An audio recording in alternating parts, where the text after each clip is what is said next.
नमस्कार मित्रांनो. गीतेतील शहाणपण भाग 16 मध्ये तुम्हा सर्वांचं स्वागत आहे. आज आपण अध्याय 4 ला सुरुवात करतोय. अध्याय 4 मध्ये कर्मयोग सहकारी साधना विकर्म असं ह्या अध्यायाचं नाव आहे.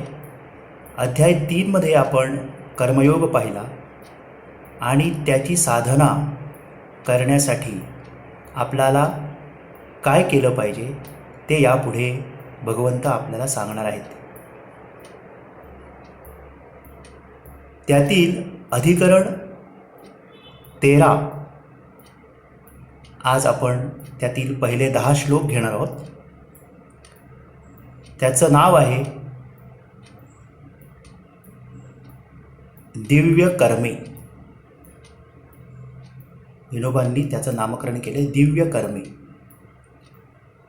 ती काय आहे ते आपण पाहून घेणार आहोत.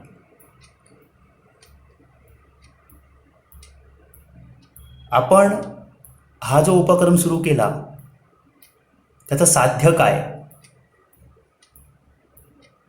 तर धर्म अर्थ काम मोक्ष हे 4 पुरुषार्थ करण्यासाठी आपल्याला गीता काय कशी उपयोगी पडते ते पाहत पाहत आपण यातून काही शिकण्याचा प्रयत्न करत आहोत.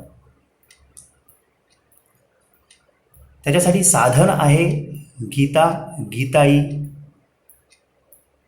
मानसोपचार विज्ञान किंवा मानसशास्त्र आणि तुमचं आमचं जे चिंतन आहे यावरती होणारं ते म्हणजे आपलं साधन आहे.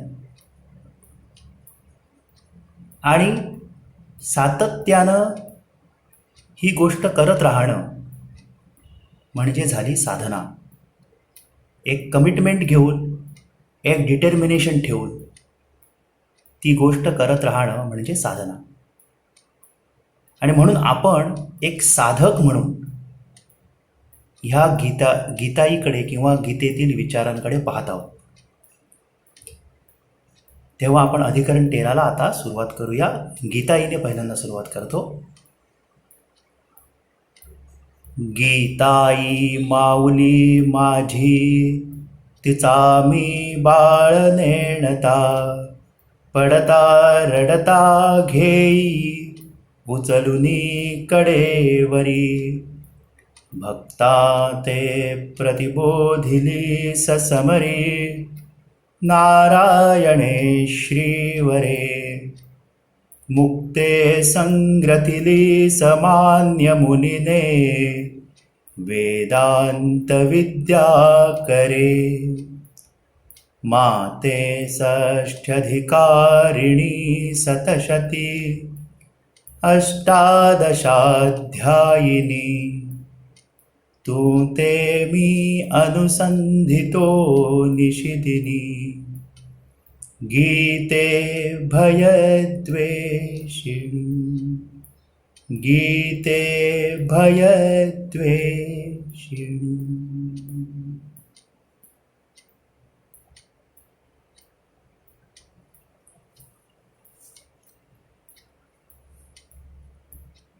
अध्याय 4 अधिकरण 13.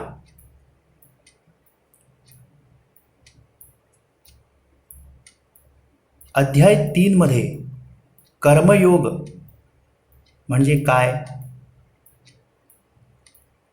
फलाशा ममता सोडून आपला स्वधर्म अखंडितपणे पाळत राहणं आणि काम क्रोध ह्या गोष्टींवर संयम ठेवण्याचा प्रयत्न करणं इत्यादी गोष्टी आपण शिकलो.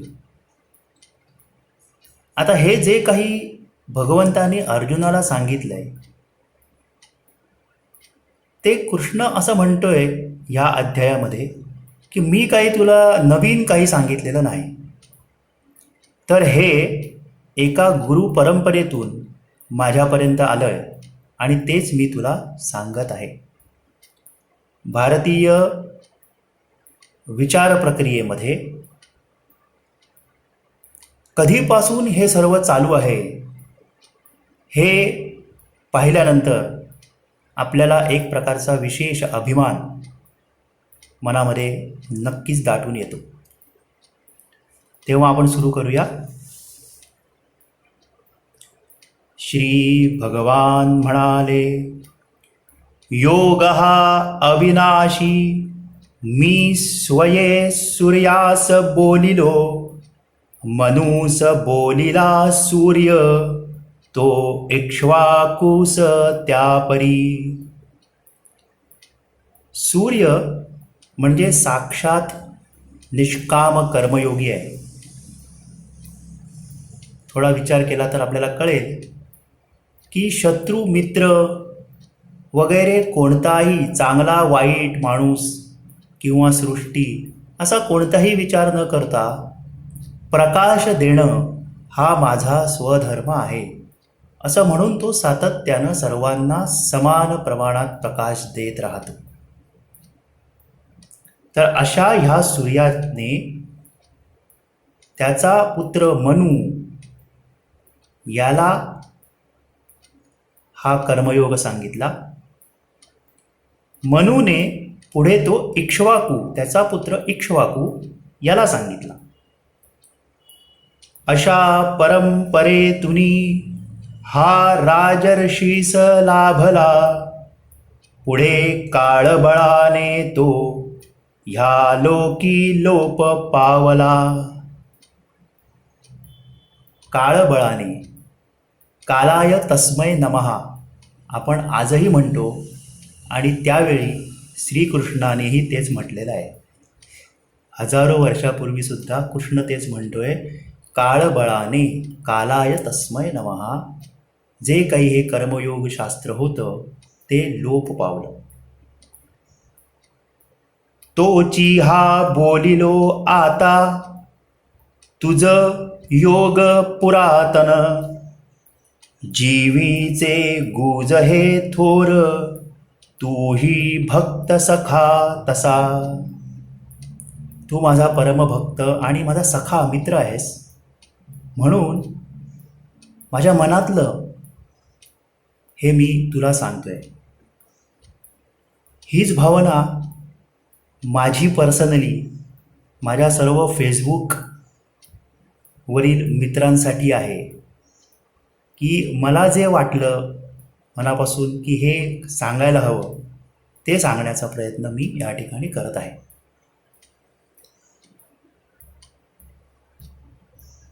आता हे सांगितल्यानंतर अर्जुनाच्या मनात अचानक असा प्रश्न आला आणि जो आपल्याही मनामध्ये सहजतेने येऊन जातो. तो म्हणतोय, ह्या काळचा तुझा जन्म, सूर्याचा तो पुरातन, तू बोलिलास आरंभी, हे मी जाणू कसे बरे. तू तर आत्ता माझ्यासमोर उभा आहेस आणि तू हे सूर्याला पुरातन काळी सांगितलं आहेस, हे मी कसं काय जाणू. म्हणजे एकदमच इलॉजिकल वाटतंय ना.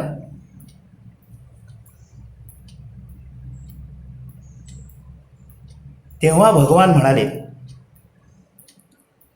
माझे अनेक ह्या पूर्वी, झाले जन्म तसे तुझे, जाणतो सगळे मी ते, अर्जुना तू न जाणसी. मला माझे पूर्वजन्म आठवत आहेत किंवा दिसत आहेत, परंतु तुला दिसत नाहीत, एवढाच फरक आहे. तेव्हा नीट समजून घे. आता ह्या ठिकाणी पुनर्जन्म म्हटल्यानंतर हा कन्सेप्ट थोडासा मानसशास्त्रीय दृष्टिकोनातून समजून घेण्याचा आपण प्रयत्न करणार आहोत. जसं आपण पूर्वी पाहिलं, अगदी पहिल्या सेशनमध्येच ही गोष्ट आपण पाहिली होती की मानवी भावना या कुठे असतात, तर त्या मेंदूमध्ये असतात आणि त्यांचे 3 स्तर असतात. म्हणजे प्रत्येक मनुष्यामध्ये हे 3ही स्तर असतात. वेगवेगळ्या मनुष्यामध्ये वेगवेगळे स्तर असं नव्हे, परंतु प्रत्येक माणसामध्ये या स्तरांचं वेगवेगळं मिश्रण असतं. तर ते 3 स्तर कोणते आपण पाहिले होते? तर पहिला होता की जो आपल्या मेंदूच्या लिंबिक सिस्टमशी निगडीत असतो. त्याला त्या ठिकाणी निर्माण होणारे जे काही विचार आहेत, भावनिक विचार, इमोशन्स, त्यांना आपण आदिम भावना असं म्हटलेलं. म्हणजे फिअर, फाईट, फ्लाईट, फाईट किंवा फ्रीज. म्हणजे फिअर, अँगर किंवा स्तब्ध होऊन बसणं. ह्या 3 भावना ज्या आहेत त्या बायोलॉजिकल फिअरच्या दृष्टिकोनातून आपण पाहिल्या. बायोलॉजिकल भावना किंवा आदिम भावना लाख वर्षापासून आपल्या मनामध्ये, मेंदूमध्ये स्थिर झालेल्या.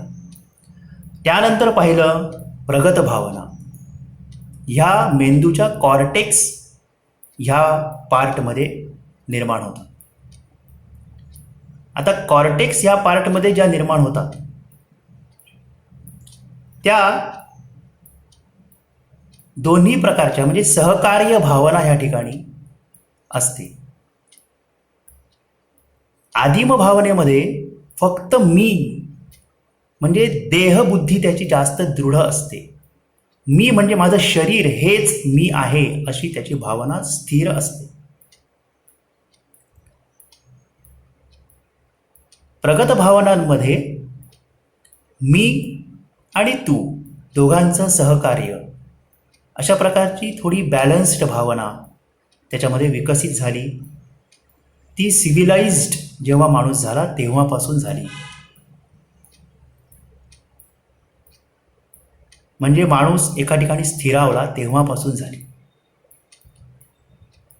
आणि तिसऱ्या प्रकारचा जो स्तर आहे तो आहे निओकॉर्टिकल स्तर. म्हणजे मेंदूच्या ह्या समोरच्या भागामध्ये विकसित होणारा, ज्यांना आपण पाहिलं होतं की संतांच्या भावना, करुणा, अहिंसा, प्रेम, ज्या काही उन्नत भावनांना आपण वंदन करतो, संतांसमोर झुकतो, क्षमाशीलता,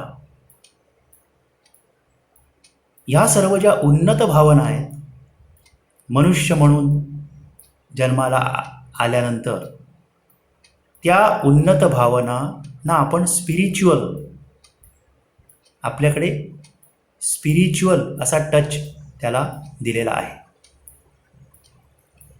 या ठिकाणी मात्र संपूर्ण विश्व म्हणजे मी आणि म्हणून सर्व विश्वाचं भलं व्हावं असं चिंतन त्याचं नेहमी असतं. तर आता आपण पुन्हा पुनर्जन्माबद्दल बोलतोय. ह्या 3ही भावना आपल्या मनामध्ये असतात.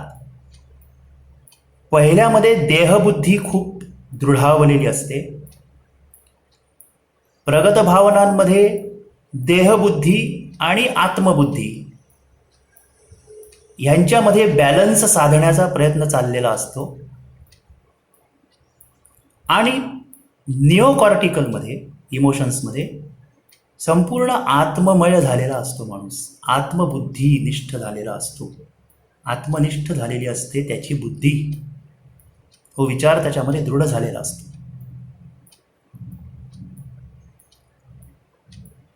तर पहिल्यांदा मृत्यू विषयी ह्या 3 स्तरावर त्यांच्यामध्ये मूलभूत काय भावना निर्माण होतात. तर मृत्यू म्हटला की ज्याची देहबुद्धी अत्यंत दृढ झालेली आहे त्याच्या मनामध्ये भीती निर्माण होते, भय. जो माणूस बॅलन्स्ड पद्धतीने थोडासा विचार करतो तो माणूस अनेक विवेकपूर्ण गोष्टींचा विचार करून स्वतःला निर्भय ठेवतो, तो स्वतःला निर्भय राखतो. आणि तिसरं आहे निओकॉर्टिकल संत. यांच्यासाठी काय, बुद्धाचं उदाहरण आपल्यासमोर आहे. हे काय असतात, मृत्यूविषयी अभय. त्यांना मृत्यूची भीतीच वाटत नाही, अजिबात शून्य भीती वाटते.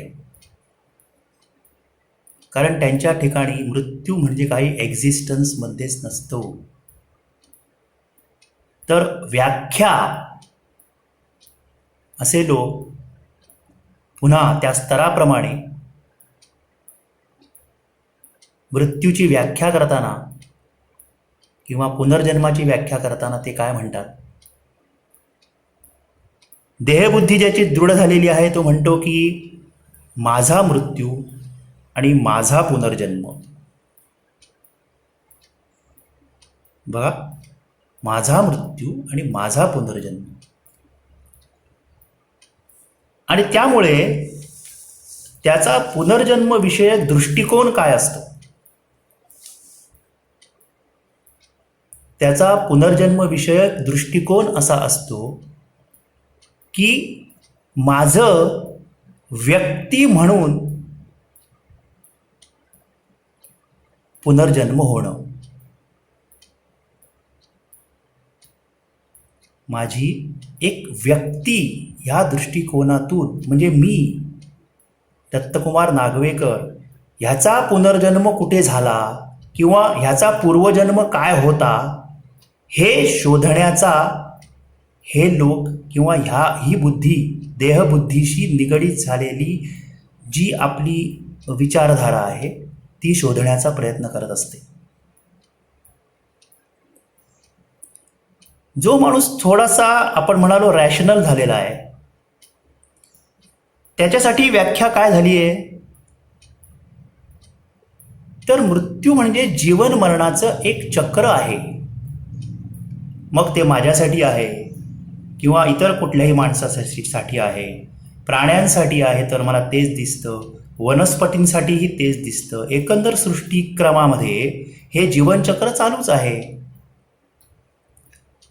त्यामुळे पुनर्जन्म विषयक त्याचा दृष्टिकोन कसा होतो, तर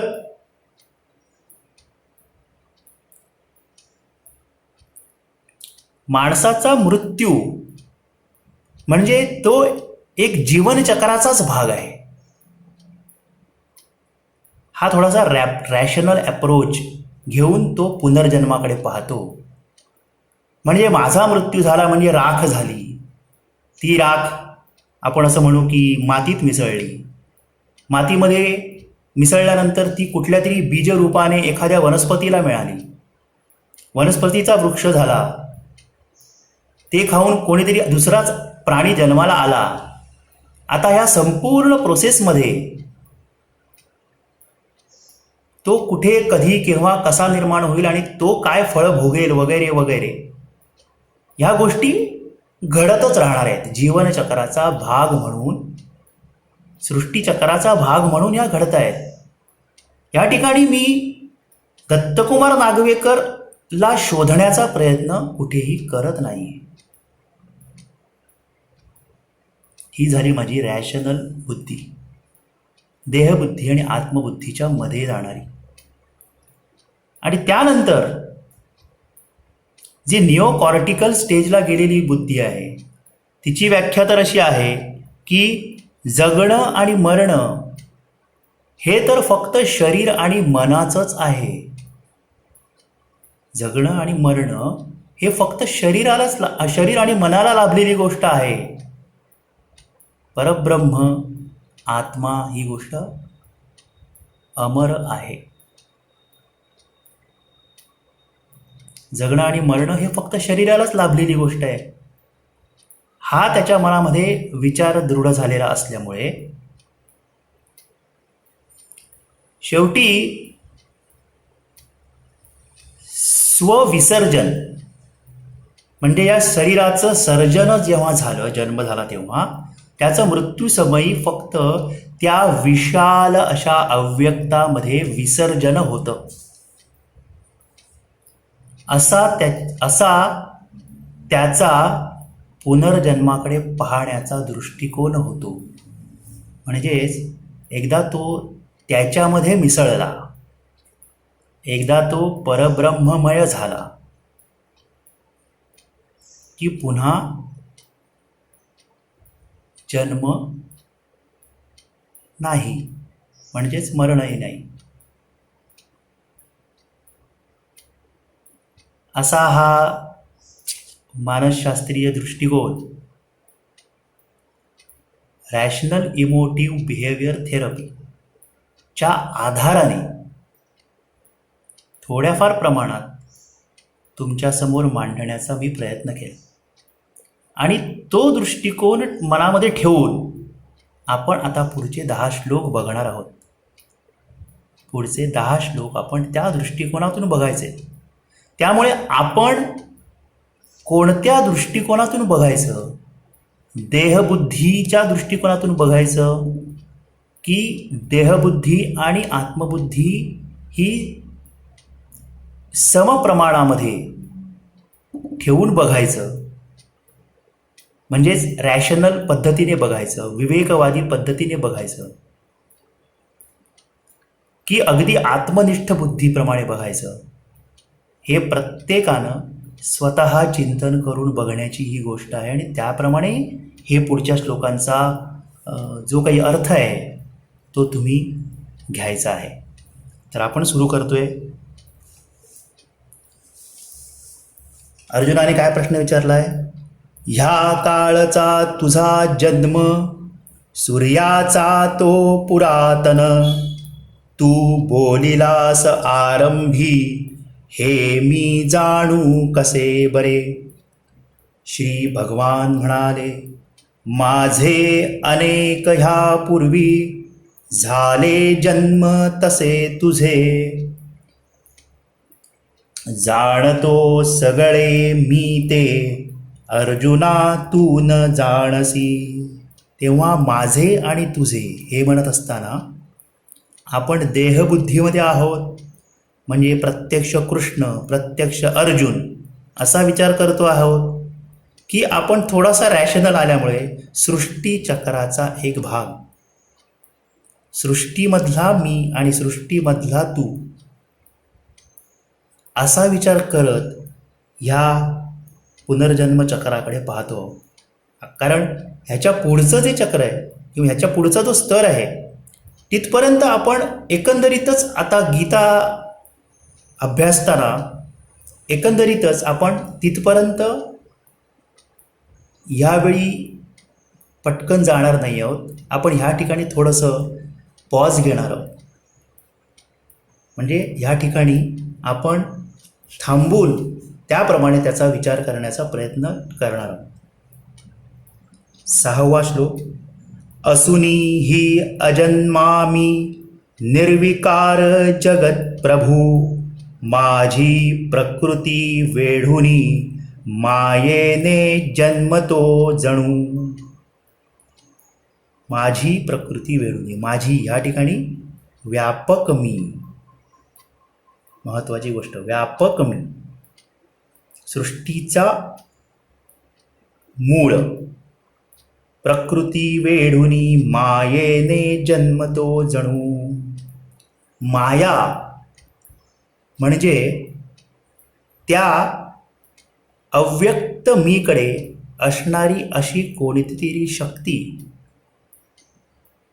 ज्याच्यामुळे ही सृष्टी आपल्या इंद्रियांना भासमान होते. हा अद्वैत सिद्धांत आहे.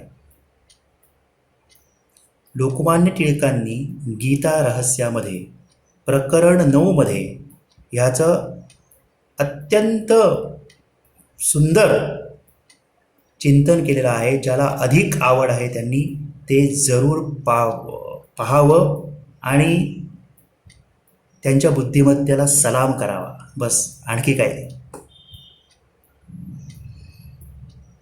गळुनी जातसे धर्म. आता आपल्याला त्यांनी काय सांगितलं, मी कसा जन्म घेतो, सृष्टी म्हणून मी कसा दिसू लागतो हे त्यांनी सांगितलं. आता का दिसतो म्हणजे मी जन्म का घेतो. गळुनी जातसे धर्म, ज्या ज्या वेळेस अर्जुना अधर्म उठतो भारी, तेव्हा मी जन्म घेतसे. राखावया जगी संता, दुष्टा दूर करावया, स्थापावया पुन्हा धर्म, जन्मतो मी युगी युगी. आजच्या काळामध्ये मला पटकन असं वाटतं की हा जो कोरोना आलेला आहे ना,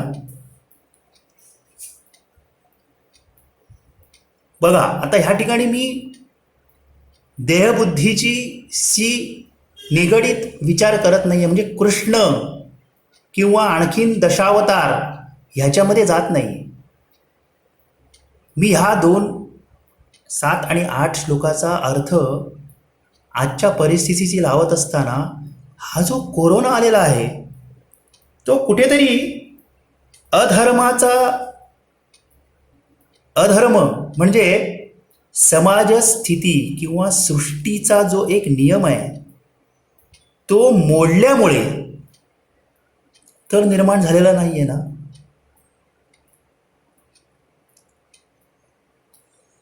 म्हणजे त्याने कोरोना रूपाने हा जो काही सृष्टीचा विध्वंस चाललेला आहे त्याला थोपवण्याच्या दृष्टिकोनातून, त्याचा बॅलन्स साधण्याच्या दृष्टिकोनातून तर हा जन्म घेतलेला नाही आहे ना, असा विचार माझ्या मनात येतो.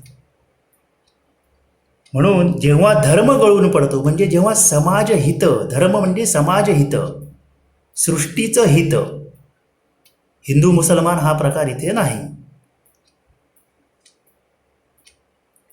हा जेव्हा गळून पडतो तेव्हा आणि जेव्हा अधर्म उठतो तेव्हा मी जन्म घेतो. मी म्हणजे पुन्हा तो व्यापक मी जन्म घेतो. कुठलं ना कुठलं कारण, कुठलं ना कुठलं पॉझिटिव्ह गोष्ट जन्माला येत असते सृष्टीमध्ये, जी हे बॅलन्स साधत राहते. आणि त्यातून काय होतं तर संतांचं रक्षण होतं, कारण ते सृष्टीचं चक्र पाळत असतात. आणि जे दुष्ट असतात ते सृष्टीचं चक्र न पाळता इंद्रियासक्त झालेले असतात, मागे आपण पाहिलं तसं. त्यामुळे आपोआप ते बाजूला होतात, नष्ट होतात आणि पुन्हा एकदा सृष्टीचं चक्र पुनर्स्थापित होत असतं.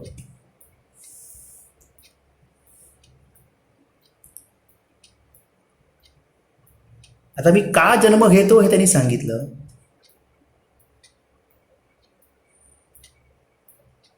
आता ते गती काय मिळते ते सांगतात. म्हणजे हे जन्म घेतल्यानंतर पुढे काय होतं ते सांगतात. जन्म कर्मे अशी दिव्य, जो माझी नीट ओळखे, देह गेल्या पुन्हा जन्म, न पावे भेटुनी मज. जन्म कर्मे अशी दिव्य या अधिकरणाचं नाव आहे. जन्म दिव्य कर्मे.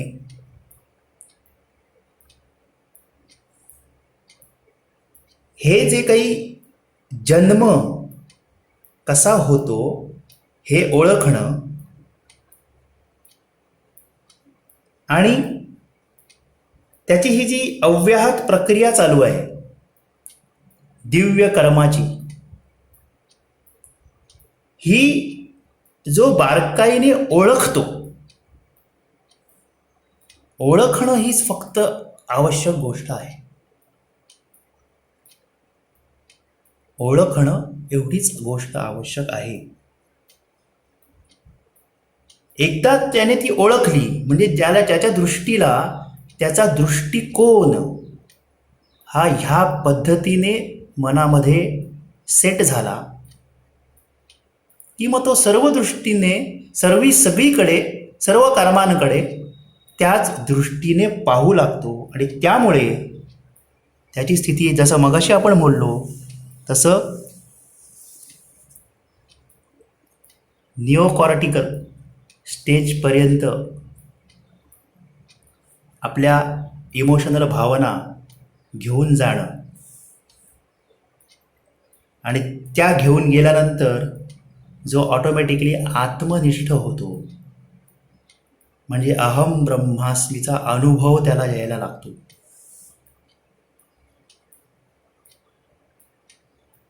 आणि अहम ब्रह्मास्मी म्हणजेच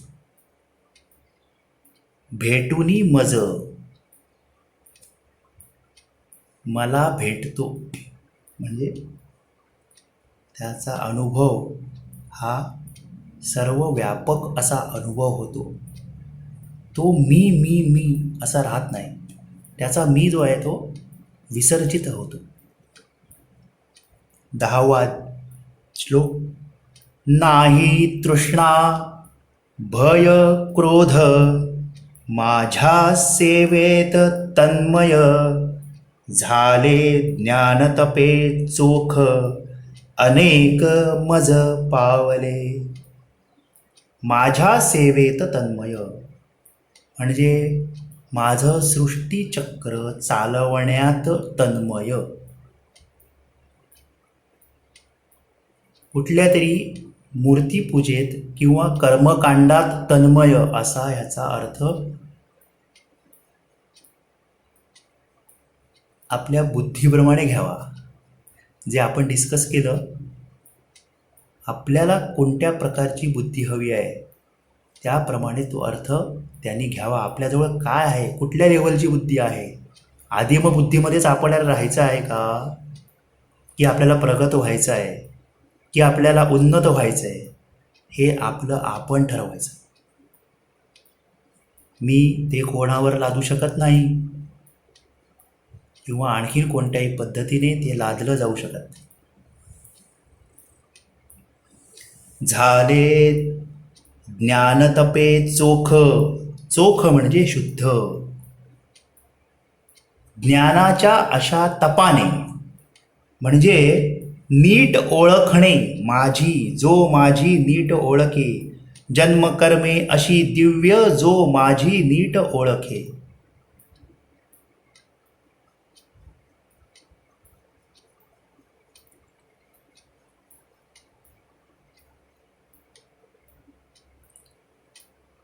जन्म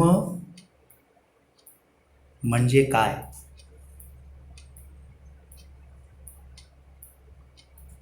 तो निर्विकार जन्म कसा घेतो, माया म्हणजे काय, आणि अशा ह्या चिंतनातून अंतिमतः तृष्णा भय क्रोध हे ज्याचे सुटतात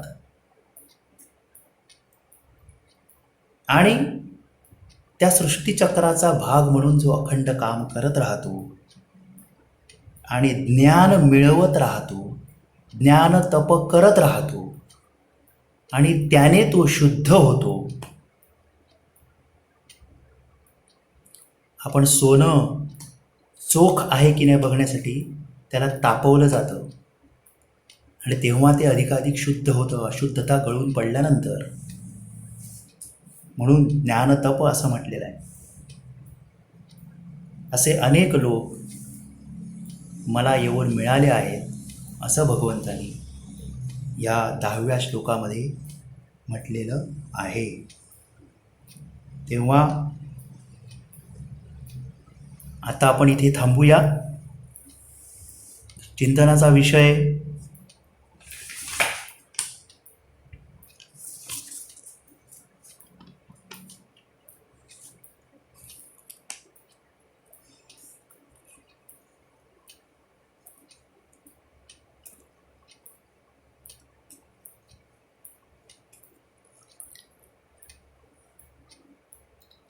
भरपूर आहे आज चिंतनाचा विषय. तेव्हा 3 प्रकारच्या ज्या भावना आपण पाहिल्या,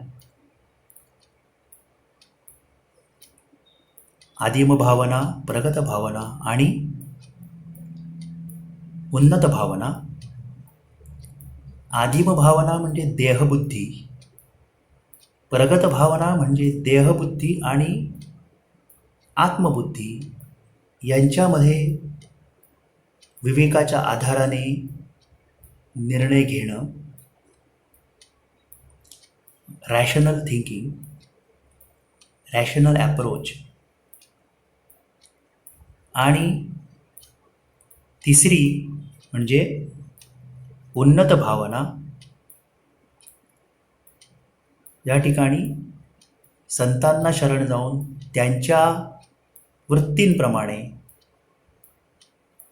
आपल्या वृत्ती अधिकाधिक शुद्ध कशा होत जातील ते पाहणं. ह्याविषयी चिंतन केल्यानंतर आपल्याला पुनर्जन्माविषयी अधिक चांगला इन्साईट मिळतो आणि तो घेऊन आपण पुढे जायचं. सर्वेपि सुखिनः सन्तु, सर्वे सन्तु निरामयाः, सर्वे भद्राणि पश्यन्तु, मा कश्चित् दुःखमाप्नुयात्. ॐ सहना भवतु, सहनौ भुनक्तु, सह वीर्यं करवावहे, तेजस्विनावधीतमस्तु मा विद्विषावहे. ओम शांति शांति शांति. हरि ओम. धन्यवाद. पुढच्या भागात भेटूया.